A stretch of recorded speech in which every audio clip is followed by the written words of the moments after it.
We've talked to a number of doctors here this weekend at the Health Freedom Yes. Expo, and they have similar stories that you have, that we've been able to do this, and it's been simple because of this and this. Yes.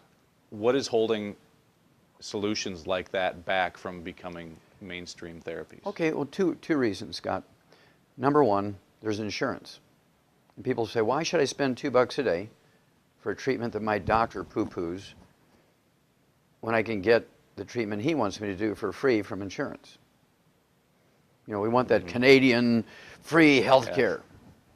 And so that mentality in the American public has held it back, because the public is not demanding the cure, if you will, just from something simple, but it might cost them a third of the cost of a cup of Starbucks coffee.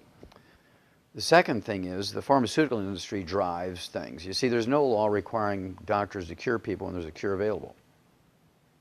There's no law requiring doctors to prevent diseases in people when the prevention is known. Now, if it were my way, if I were the U.S. Surgeon General, the first thing I would do is pass a law. You see, as this agency, they could make a law. They don't even need to go to Congress and get it approved. They could just make a law. Well, I would make a law by fiat. I would make a law that said that if there's a disease that is curable with anything, whether it's an herb or a drug or a nutrient, if it's curable and the physician just treated the symptoms as opposed to curing it, there was a cure available, I would put them in jail for a Class A felony for 25 years to life. And by the time you did it to the first 1,000 physicians, the rest of them would start recommending the cure, right? Because they wouldn't want to go to jail. But of course, that's not going to happen. The pharmaceutical and the medical lobby is too powerful, so that's not going to happen.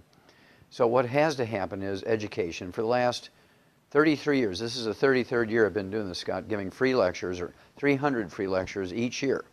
300 free lectures a year, okay, to educate people that they do have options. Well, it's only been in the last 2 years, with the financial meltdown, with the medical meltdown, that people have begun to say, well, what is this stuff you've been talking about, Wallach? Suddenly now they're interested, because if you lose your job, you don't have insurance. Suddenly now what they perceived of as a free treatment isn't free anymore, because they have to pay for it out of their own pocket. So now going to a doctor for a $10,000 knee replacement becomes unconscionable for them when they can fix it with a $2 a day nutritional supplement. You know, it's funny, you mentioned under your system, maybe put these doctors in jail. Yes.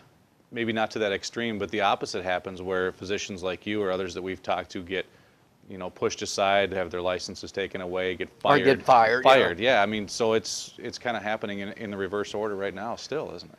Yes, it's still happening incorrectly, because, of course, the pharmaceutical industry and the medical monopoly, it's a monopoly, is in control. They give more money to PAC committees, to legislators, than any other group there is, okay? And the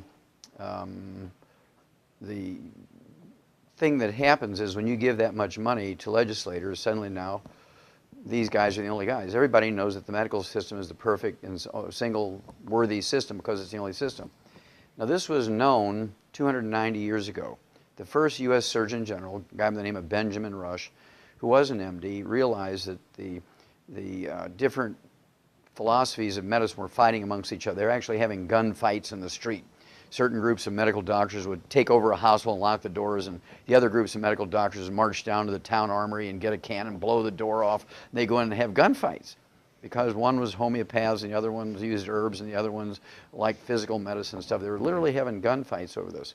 And so Benjamin Rush, who was the top surgeon for the Continental Army during the Revolution, George Washington personally appointed him as the first U.S. Surgeon General. There's a very famous story. He said that he wanted an amendment in the Constitution which said that people would have their choices of medical sciences.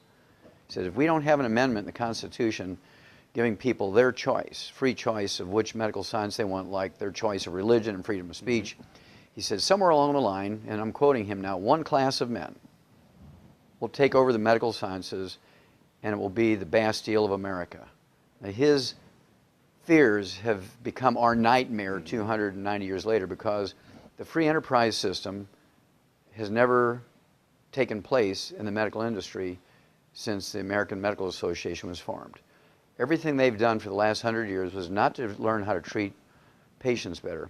Everything they've done for the last 100 years has been designed to kill off all competition and make them the sole source of medical knowledge, the ones, the chosen ones, right? That was their goal, and they've become successful. And so the only way this is going to become undone is if people stop using this failed and corrupt system we know as our medical system.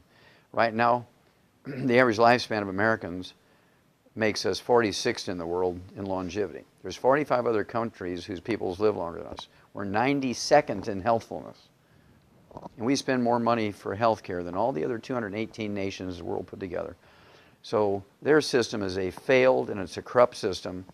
And so again, the people are going to have to rise up here and choose to do things themselves, and then the medical system becomes unfunded. If nobody's using it, how can you justify funding them? And so this is how it's going to happen, because the pharmaceutical industry, the medical industry is so powerful, and they form what I call the unholy trilogy with the government. I'm talking about city, county, state, federal government, and the pharmaceutical industry and the medical system have formed this unholy trilogy. And they, according to the Center for Disease Control and their own journal, the Journal of the American Medical Association, 4.5 years ago, it was February 7th, 2007, they came out and said that these two agencies, the Journal of the American Medical Association and the Center for Disease Control, the federal agency that tracks these things, that medical doctors kill, injure, and infect 15 million of their patients every year in American hospitals and their private offices. 5.8 million in hospitals and 9.2 million in private offices. They kill, injure, and infect 15 million. They don't even get an OSHA ticket. They get a walk. Now, what if cab drivers were to do that? Everybody said, my gosh, I'm going to walk. Well, Roy, it's 50 miles to the airport. I'll just leave 3 days early, but I'm walking. I ain't getting in a cab. But yet people still line up to get this very dangerous, very ineffective.